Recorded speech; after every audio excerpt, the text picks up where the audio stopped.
欢迎来到新兴消息频道，请订阅频道，所以大家不要错过当天最热门的新闻。我们今天的时事通讯包括以下内容：李沁和高露追风者审美让人疑惑，长得漂亮的演配角，长得一般的却演女主。央妈永远值得信任，这话一点没错。开播仅2天的追风者已经拿下破1的收视成绩，并且热度稳居前3。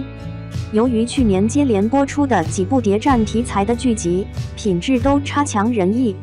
即便是靳东、王志文这种王炸级别的组合，口碑也彻底翻车了，实在是很难让观众对这类题材产生期待。不过追风者不仅仅是演员阵容十分强劲，就连剧情走向也不按套路出牌。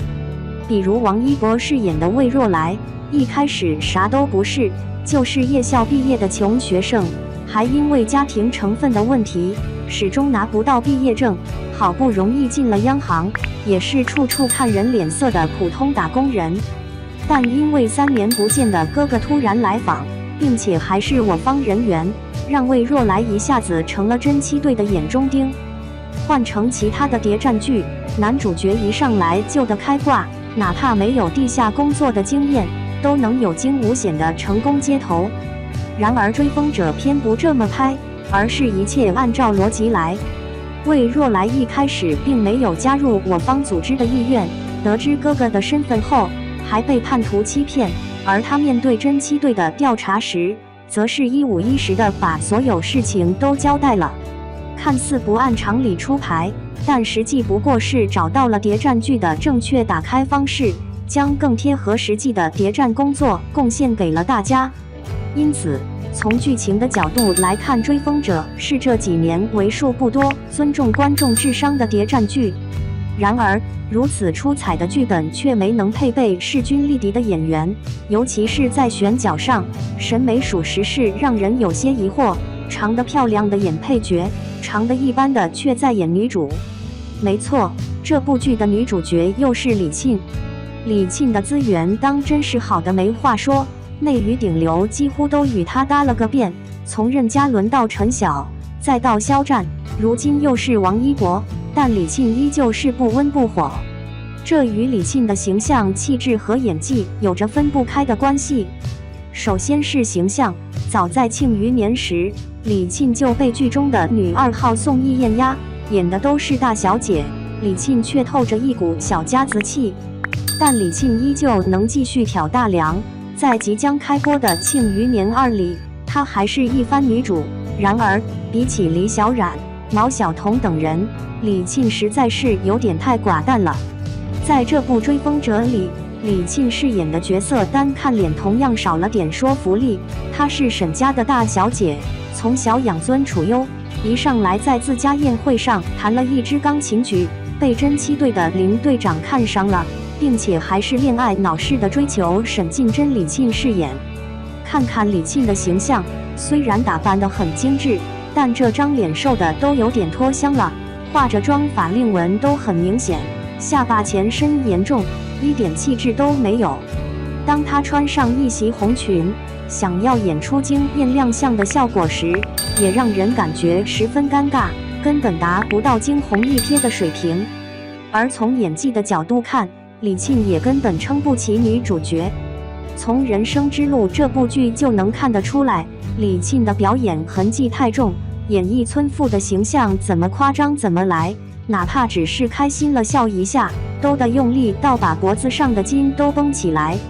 在追风者中也不例外，表演模式一点变化都没有，演绎同志牺牲后悲痛万分的哭戏，李沁皱着眉头咧着嘴，还要用手使劲扶住额头，这说不上是要哭还是要笑的表情，简直太迷惑了。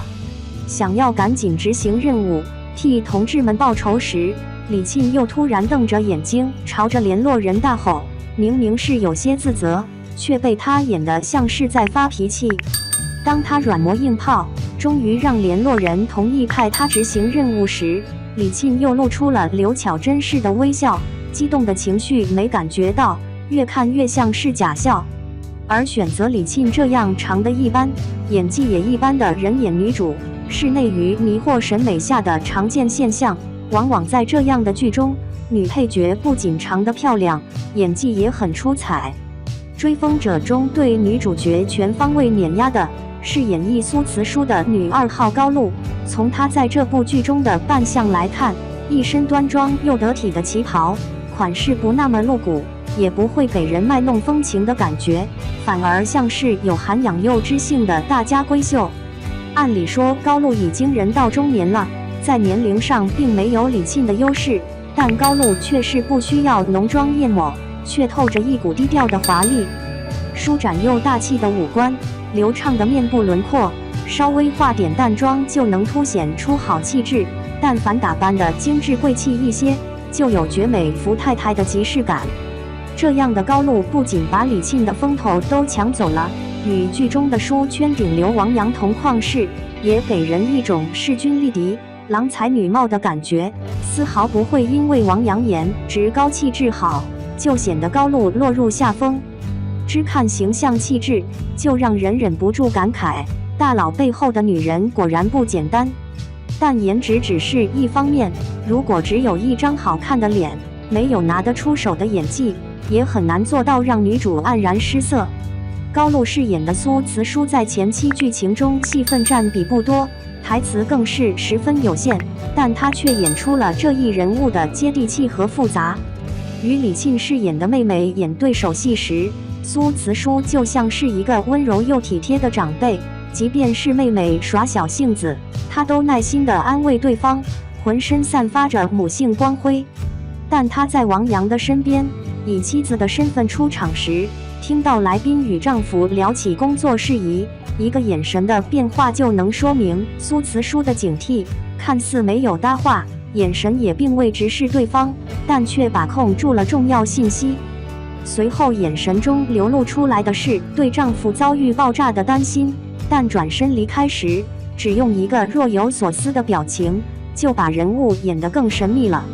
颜值演技均在线，但高露始终没有挑大梁的机会。先前她也曾经在《知否知否》中演绎过宠妾林小娘，同样是颜值演技都很吸睛。与其强捧那些红不了的女演员，倒不如多给高露这样的演员一些演主角的机会。话说回来，你认为李沁和高露谁的表现更出色呢？